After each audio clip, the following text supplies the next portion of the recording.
Assalamualaikum warahmatullahi wabarakatuh. Para pemirsa Main TV dimanapun Anda berada, pagi, siang, sore, atau malam, kapanpun Anda menonton acara ini, kita kali ini akan membahas topik yang juga masih terkait dengan aksi bom bunuh diri di Bandung ya, kemarin, beberapa hari lalu, yang dilakukan oleh seorang mantan napi teroris ya. Nah, yang menarik di dalam aksinya itu ada pesan yang disampaikan tentang terkait dengan KUHP yang baru saja disahkan ya, bahwa KUHP itu adalah sistem hukum kafir yang harus diperangi lah gitu, kira-kira begitu pesannya. Nah, bersama saya hadir Ustadz Taufik Damas, ini kawan lama saya, dan kita akan membincangkan soal ini. Selamat datang ke Main TV. Ustadz Taufik. Terima kasih Ustadz Sahal. Ya, jadi kita ini masih melanjutkan pembicaraan sebelumnya nih, Mas Taufik. Ya. Tentang fenomena yang sebenarnya membuat kita kaget ini, soal bom bunuh diri di Polsek ya, yang menjadi korban adalah polisi. Tapi yang menarik, pesan yang disampaikan itu adalah sebuah penegasan dari sudut pandang kaum teroris, bahwa hukum Indonesia termasuk KUHP yang baru disahkan itu adalah hukum kafir, hukum togut. Nah, jadi ini sebenarnya menarik bahwa mereka memvonis kita Indonesia sebagai negara yang berdasarkan hukum kafir. Ini sebuah tuduhan yang menurut saya sangat keras ya.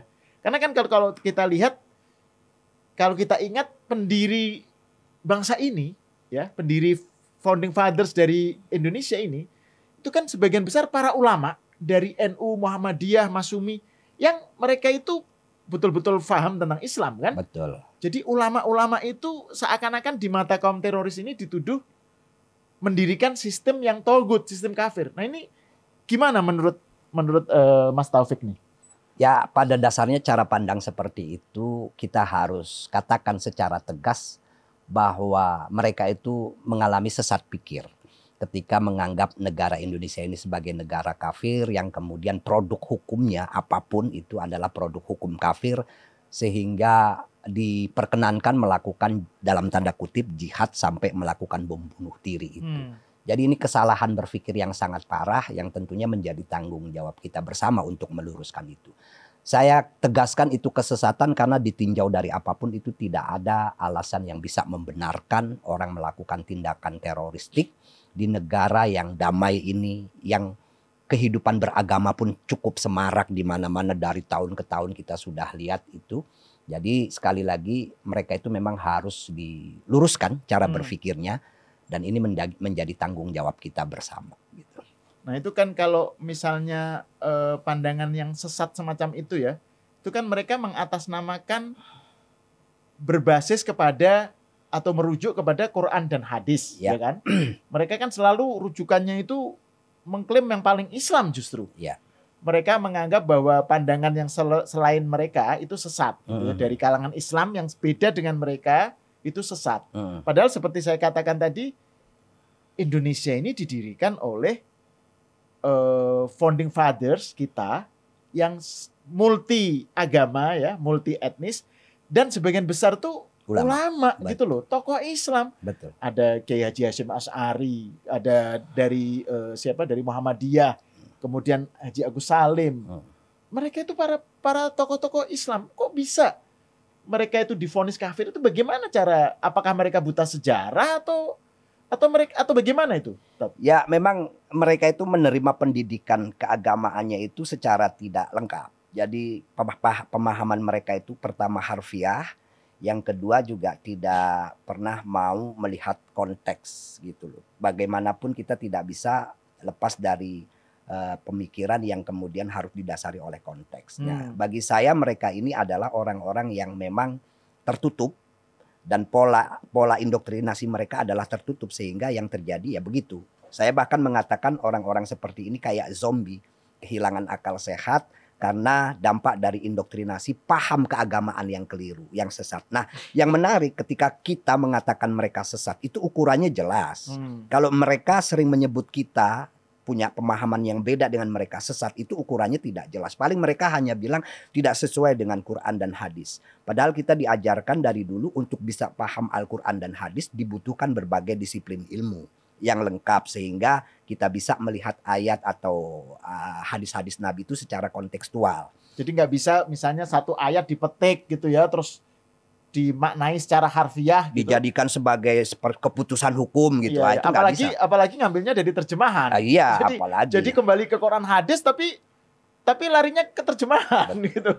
Maka jargon kembali kepada Al-Quran dan hadis ini juga sebetulnya bahaya. Ini mengandaikan betapa tidak pentingnya ijtihad para ulama dari masa ke masa. Kalau kita di kalangan Islam, Ahlus Sunnah wal Jamaah, selain Quran hadis, ada juga ijma' dan qiyas. Ijma' dan qiyas inilah produk pemikiran para ulama yang melahirkan berbagai disiplin ilmu, juga melahirkan keputusan-keputusan yang kemudian disesuaikan dengan konteks zaman. Dan kita tahulah bahwa yang disebut sebagai hukum agama itu pada hakikatnya sebagian besar adalah hasil ijtihad para ulama.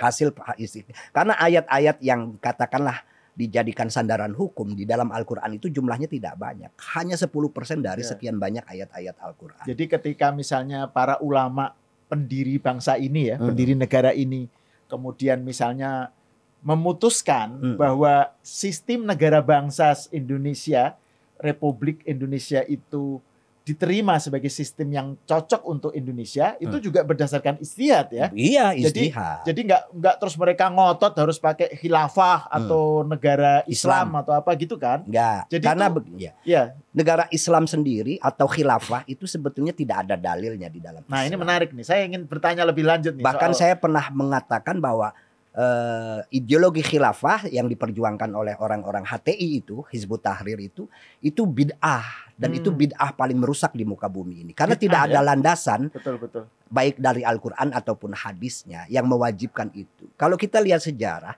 Nabi Muhammad itu bercita-cita mendirikan Madinah. Madinah itu artinya masyarakat yang beradab dan berbudaya. Jadi yang ingin dibangun oleh Nabi itu masyarakat yang beradab dan berbudaya, bukan negara Islam ataupun khilafahisme seperti klaim mereka. Nah, sementara bentuk negara itu tidak pernah ada rumusan baku di dalam Islam. Itu sebabnya negara itu bisa kerajaan, bisa republik. Artinya bentuk negara itu disesuaikan dengan konteks, disesuaikan dengan kebutuhan masyarakat Muslim itu sendiri dari masa ke masa. Betul. Ya? Tapi intinya itu soal Madinah itu ya. Madinah itu kan asal katanya tamadun. Tamadun itu mengandung arti thaqafah wal hadoroh, budaya dan peradaban. Jadi yang ingin dibangun oleh Nabi Muhammad itu sebetulnya masyarakat yang berbudaya dan beradab. Dan cirinya kan dua. Pertama, cinta ilmu pengetahuan, dan yang kedua selalu menghormati perbedaan. Dan itu dibuktikan secara konkret oleh Nabi ketika beliau menjadi pemimpin di Madinah dengan melahirkan apa yang kita kenal dengan Piagam Madinah. Melindungi seluruh anak bangsa lah ketika itu. Kalau kita pakai bahasa sekarang, artinya seluruh penduduk Madinah apapun agamanya dilindungi oleh Nabi. Dan di dalam Piagam Madinah itu kan bahkan dinyatakan ya, Yahudi itu adalah satu umat dengan umat Islam. Betul. Kata umat dalam Piagam Madinah itu bermakna sangat inklusif. Kalau kita terjemahkan itu lebih mirip bangsa sebetulnya. Beda dengan sekarang, kata umat mengalami eksklusivitas. Sehingga ketika disebut umat, kemudian ada umat Islam, umat Kristen, umat Buddha, dan seterusnya. Padahal dalam Piagam Madinah itu kata umat ketika itu berarti umat Madinah. Penduduk Madinah yang beragam suku dan agamanya. Jadi kalau mengikuti Nabi, yang betul-betul mau mengikuti Nabi harusnya ya, kalau memakai patokan Madinah tadi, berarti unsurnya kan dua tadi ya. Soal menghargai ilmu pengetahuan dan menghormati perbedaan. Nah, sistem khilafah yang dibayangkan atau diperjuangkan oleh Hizbut Tahrir gitu ya, atau sistem negara Islam yang diperjuangkan oleh Ikhwanul Muslimin atau apa, itu kan justru kedua hal ini diabaikan ya. Iya, makanya itu Anda Ustadz Taufik menyebut itu sebagai bid'ah ya. Bid'ah. Justru bid'ah ya Bid'ah. malah khilafah. Karena begini, tidak ada dalilnya dalam agama kewajiban mendirikan negara Islam. Kita tahu Ustadz Sahal kan juga santri. Dalam mengharamkan atau mewajibkan tuh harus ada dalil yang jelas. Al-Qur'annya, hadisnya. Hadisnya itu harus mutawatir gitu loh. Ya, jadi keputusan haram atau wajib itu dasarnya jelas. Kalau tidak ada ayat, tidak ada dalil, kemudian orang mewajibkan atau mengharamkan sesuatu, nah itu namanya bid'ah namanya. Bid'ah. Dan kalau kita lihat pakai tolok ukur sederhana aja ya, misalnya rukun Islam. Ya. Rukun Islam itu kan syahadat, sholat, zakat, puasa, haji. Nggak ada kewajiban soal khilafah. Nggak kan? ada. Jadi sebenarnya dari mana menekankan bahwa khilafah itu wajib kalau itu tidak masuk di dalam rukun Islam gitu ya. Cuma kan gini, Ustadz, kan mereka selalu beranggapan bahwa khilafah itu adalah sistem yang pertama itu langsung dari Allah gitu ya.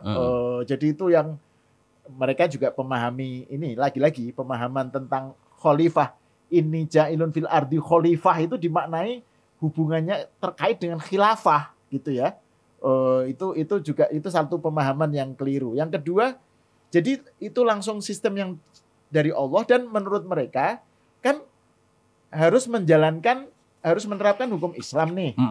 Nah, kalau tidak ada khilafah, itu kata mereka ya, tidak ada sistem kekhalifahan, maka hukum Islam itu tidak ditegakkan gitu. Jadi malayatimul wajib ila bihi fahuwa wajib. Gitu. Sesuatu yang wajib itu tidak bisa ditegakkan tanpa perantara ini, maka perantara ini harus wajib. Ini adalah wajib gitu. Jadi itu kayak niscaya karena demi menegakkan syariat itu gitu. Itu kan argumen mereka. Itu menurut sampean gimana? Yaitu argumentasi yang sangat keliru. Pertama, ayat inni ja'ilun fil ardi khalifah. Makna khalifah di sini adalah makhluk yang bertanggung jawab. Artinya kita sebagai manusia itu dijadikan oleh Allah sebagai makhluk yang bertanggung jawab. Beda dengan malaikat, jin, tumbuh-tumbuhan. Mereka tidak punya tanggung jawab. Makanya kemudian ada konsep reward and punishment buat manusia kan nantinya. Termasuk juga jin. Bahwa di akhirat nanti kita semua akan dimintai pertanggungjawaban atas apa yang kita lakukan di muka bumi ini. Dan pada levelnya masing-masing semua manusia itu punya tanggung jawab. Presiden, gubernur, bupati, bahkan kita sebagai kepala rumah tangga, sebagai ibu rumah tangga, sebagai mahasiswa, murid dan lain sebagainya. Semuanya itu punya tanggung jawab masing-masing. Nah, itulah yang disebut dengan khalifah. Tidak ada urusannya dengan politik itu. Tidak ada urusannya dengan sistem politik. Itu ya, sistem politik. Saya jadi ingat itu. Yang hadis Nabi yang terkenal juga yang kullukum ra'in wa kullukum mas'ulun an ra'iyatihi. Jadi setiap kita ini adalah gembala ya, pemimpin dan setiap kita akan dimintai pertanggungjawaban terhadap kepemimpinan kita. Jadi nggak ada kaitannya dengan politik gitu nggak ada kaitannya. Luas sekali sebenarnya pengertiannya. Oke, yang kedua gimana? Yang kedua soal bahwa khilafah yang menjamin tegaknya hukum Islam. Pertama, pertanyaan. Khilafah ini kan mengandalkan mondialisme. Mondialisme itu artinya ada satu pemimpin buat seluruh umat Islam di muka bumi ini. Nah, ini problem. Siapa yang jadi pemimpin? Dan ini pernah terjadi dulu pasca runtuhnya Khilafah Turki, Utsmani dulu. Kan pernah ada rapat menentukan siapa pemimpin umat Islam sedunia. Akhirnya apa? La yattafikuna ala alla yattafikun. Mereka sepakat untuk tidak sepakat, nggak ketemu. Agree to disagree. Iya, nggak ketemu siapa? Karena begini, katakan sekarang khalifahnya Raja Saudi, katakan ya Raja Salman. Apakah mau negara-negara Islam seperti Indonesia, Malaysia kemudian berubah menjadi sekelas provinsi? Ya kan? Itu yang kedua, yang pertama. Yang kedua, yang selanjutnya, yang disebut dengan hukum Islam, kalaupun ada khilafah, itu hukum Islam yang model mana? Karena kita tahu di dalam Islam itu banyak mazhab, banyak aliran dan lain sebagainya. Nah, ini poin ini yang jarang ditekankan oleh mereka ya. Karena hukum Islam itu bagi mereka itu kan satu kesatuan tunggal gitu ya, kayak hukum positif gitu. Itu karena cara pandang mereka yang keliru terhadap Al-Quran dan hadis. Dan juga cara pandang yang keliru terhadap hukum Islam. Iya. Hukum Islam itu kan kalau kita dalam pengertian keislaman itu kan namanya fikih. Fikih. Fikih itu artinya al-fahmu, pemahaman. Jadi cara manusia untuk melihat Quran hadis. Betul. Dan namanya pemahaman Selalu itu beragam gitu dan ya. berkembang.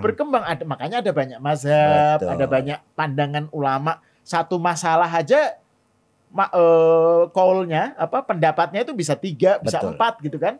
Jadi kalau diklaim sebagai hukum Islam, itu hukum Islam yang mana gitu ya. Iya. Itu akan jadi problem tersendiri. Betul. Gitu ya. Makanya saya sebut gerakan atau pemikiran khilafah itu adalah ilusi. Oke. Gitu. Jadi yang pertama bid'ah. Bid'ah dalam arti tidak ada dalilnya. Tidak ada dalilnya, bahkan Nabi juga justru mencontohkan sistem yang lain, yaitu Madinah tadi. Sebuah sistem yang terbuka, yang inklusif, betul, yang menghargai ilmu, menghargai perbedaan. Yang kedua ilusi, ya. Sistem ini ilusi. Jadi, nah ini menarik karena kan kalau kita lihat ya Hizbut Tahrir atau gerakan pro khilafah lah, selalu kan khilafah adalah solusi, gitu kan? Selalu mereka menganggap bahwa solusinya khilafah. Tetapi mereka kalau ditanya, contohnya mana? Itu mereka nggak bisa jawab gitu. Ya namanya kan omong kosong. Kalau yang namanya omong kosong kan orang bisa ngomong apa aja kan, terserah. Jadi sesuatu yang sebenarnya utopia. Gitu ya. Utopia nggak ada wujudnya dalam dunia nyata. Bahkan Turki Utsmani juga kan bukan model yang tepat sebenarnya kan, karena itu juga penuh dengan banyak kontradiksi dan lain-lain gitu. Jadi ini menarik. Jadi kesimpulan yang menurut saya bagus ya dari penjelasan Ustadz Taufik Damas tadi, bahwa khilafah itu adalah bid'ah, artinya tidak dikenal pada zaman Nabi, dan sistem itu justru adalah karangan saja ya, tidak ada dalilnya. Yang kedua itu ilusi gitu. Nah sekarang karena kita kan sebenarnya tadi masuk dalam pembahasan khilafah karena kita membahas soal teroris ini ya.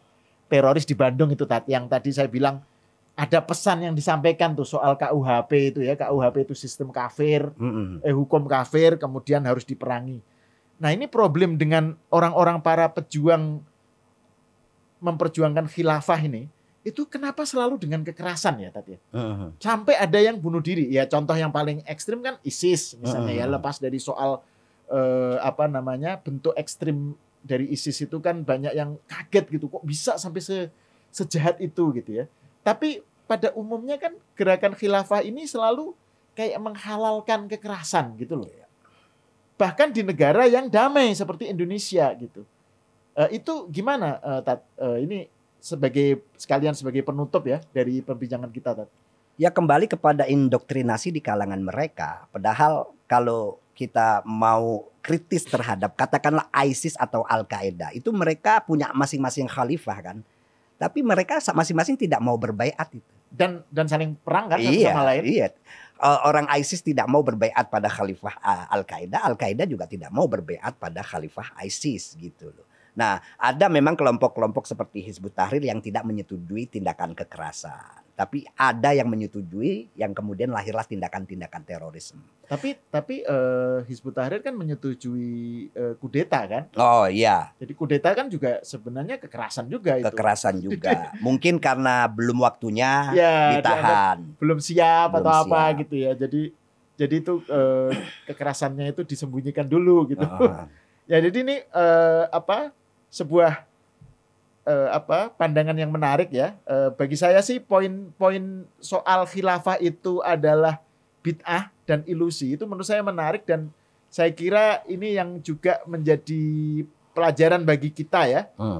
Melihat aksi teroris semacam yang di Bandung itu, lagi-lagi kita harus menunjukkan bahwa yang mereka perjuangkan, yaitu sistem khilafah, negara Islam dan seterusnya itu adalah justru bukan hanya bertentangan dengan prinsip Islam, ya seperti yang kata Ustadz Taufik tadi, bertentangan dengan yang diajarkan Nabi. Yang kedua itu hanyalah ilusi, omong kosong gitu. Jadi dengan begini saya ingin mengakhiri jumpa kita kali ini. Saya Ahmad Sahal Dan bersama Ustadz Taufik Damas, kita berjumpa lagi di perbincangan duo Ustadz berikutnya. Assalamualaikum warahmatullahi wabarakatuh. Waalaikumsalam warahmatullahi wabarakatuh.